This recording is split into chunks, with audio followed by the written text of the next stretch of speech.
Assalamualaikum. My name is Fakri and today I will be introducing you to our research report about liberalism. My talk will be simple and divided into 5 parts. In the first part, I will talk about the introduction of the study.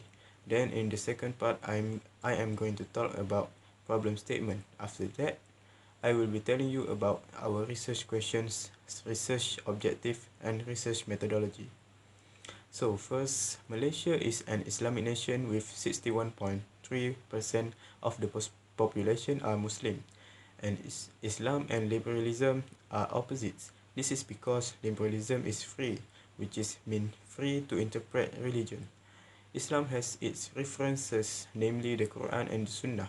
These references guide humans in their lives. This shows that liberalism cannot be accepted in Malaysia. Concept and definition problem statement. This research aims at exploring and analyzing the Malaysian people perception of liberalism in Malaysia and the doctrine and propagation method that being used to spread this ideology among Malaysian people. Research questions. There are 5 research questions for this study, which is: first, what is the meaning of philosophies of liberalism? Second, what are people's perception toward this ideology in Malaysia? How do Malaysian people respond to liberalism in Malaysia? Fourth, what is the history of the spread of liberalism in Malaysia? And fifth, what is this ideology doctrine and how do they spread these teachings? Research objective. There are also 5 research objectives. First, to explore the meaning of liberalism. Second, to know the perception of liberalism among Malaysians. Third, to examine Malaysians' responses to liberalism in Malaysia. Fourth, to discover the history of liberalism in Malaysia. Fifth, to know the doctrine of this ideology and the method of propagation. And last, research methodology. Our researchers use qualitative method to conduct research. The material guiding this research consisted of data collected through classified documents, books, articles, thesis, and websites. Okay, Bismillahirrahmanirrahim. Next is historical teaching in Malaysia, fatwa related emergence and its founder. Liberal thought emerged as a reaction to the extreme domination of church power over human life. All rules and decisions are under the autonomous authority of the church. Any new discovery since that could challenge the authority of the church was rejected and the perpetrators would be punished. In the paper, John Locke introduced 2 important liberal ideas, namely economic freedom, which means freedom to have property, and freedom of heart. He argues that natural right he sees as freedom in life. According to Locke again, property is more important than the right to engage in government and public decisions making.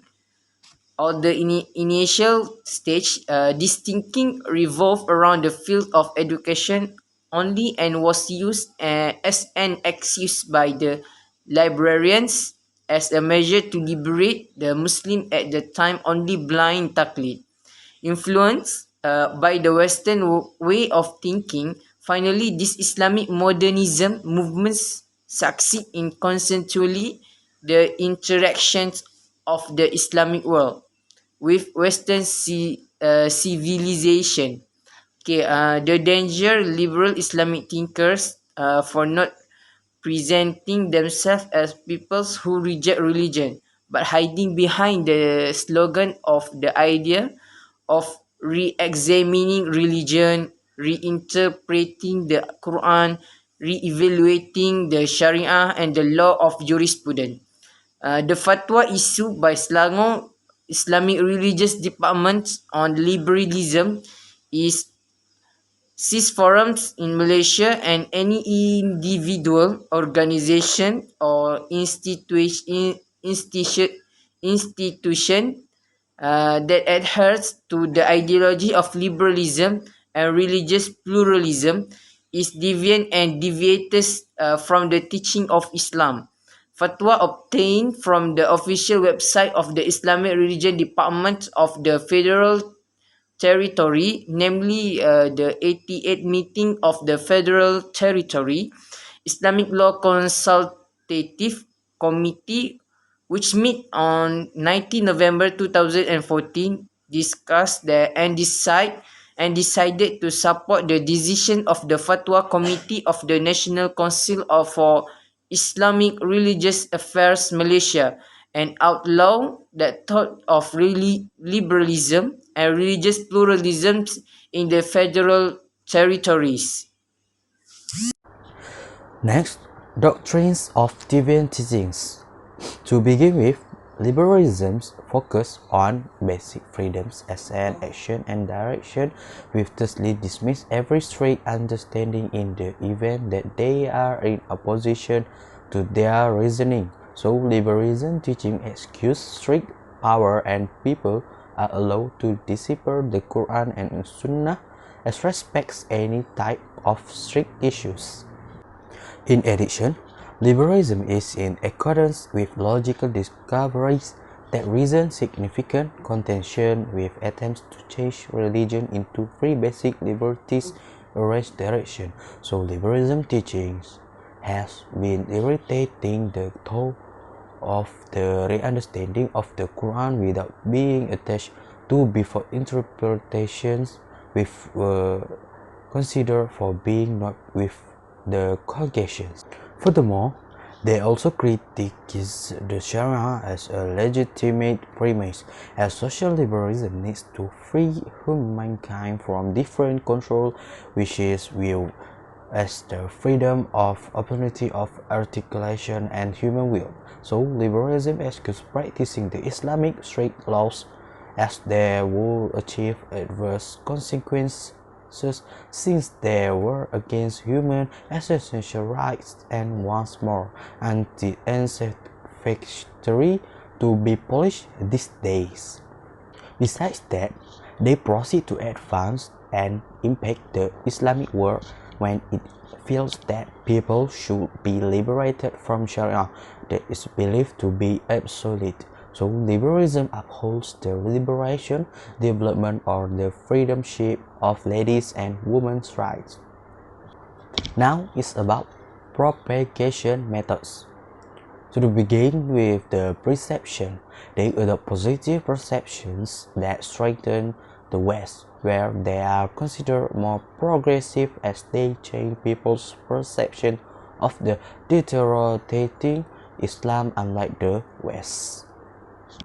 In addition, the principle they apply is that they support secularism, liberalism, pluralism, Orientalism, LGBT, and they also oppose the Sharia of Islamic law based on their purpose. Besides that, the motive. They give the impression that Islamic teachings will have a bad effect, especially when it comes to government. The last propagation method is the propaganda. Liberal development mastermind purposeful publicity eventually to draw adolescents to be drawn to and in this manner safeguard radicalism. In this chapter, we present our findings and analysis of the study in detail. The results of this study display the findings of the research that has been done from the questionnaire that the respondents have filled. The data has been processed to obtain percentage statistics. This section describes the results of the data analysis based on respondents' responses to respondent demographics. In conclusion, liberal, or even given the title of liberal Islam, it is a form of ideology of free thought. They fought for the right for human freedom in terms of lifestyles, legal punishment, and the thinking of each individual. But what makes it even more terrible is when the ideology itself disputes and contradicts to the law of Sharia contained in the Quran and Hadith. They teach people to be free to think in any situation including anything that related to religion. Among those controversial are the chapter of division in inheritance, or we call it as fara'id in Islam, and then polygamy, then a woman's obedience to her husband. If you look up to the history, liberalism was founded by non-Muslim figures who consisted of Christians and Jews. Then it was spread to Indonesia and Malaysia during the 20th century. They put the title of Islam in front of the liberals to obscure the eyes of Muslims. So there are several ways to fend off this ideology from spreading into society. First of all, establish the study of Tafsirul Quran. It is thus the syllabus should be taught at the undergraduate level in advance, while at the same time the interpretation of Tafsirul Quran at the school level are exposed briefly to the students in schools. So they will be trained in a disciplined manner in the knowledge related to religion. Besides that, set up and firm the study of hadith to reject all the liberalism ideology. The subjects featured discuss things that cover several aspects, such as methodology and oriental views on hadith and rejection of it. Current issues in relation to hadith, read and study hadith in the view of the authority among Muslims and rejection against them. Through these subjects, students will be able to assess the validity of a hadith, able to takhrij hadith, which is able to assess the point of view various groups of scholars in hadith, and able to apply issues regarding the Quran and Sunnah and its relevance to current issues. In addition, the graduates will be able to analyze issues regarding hadith based on the understanding from the earlier scholars. Lastly, present the study of Tawhid to all levels of studies in education systems. Students would give the exposure from great asatiza or gurus in learning the basis of Tawhid in Islam, such as the learning the grade of Allah's name and its attribute, the principle of worship, and so on.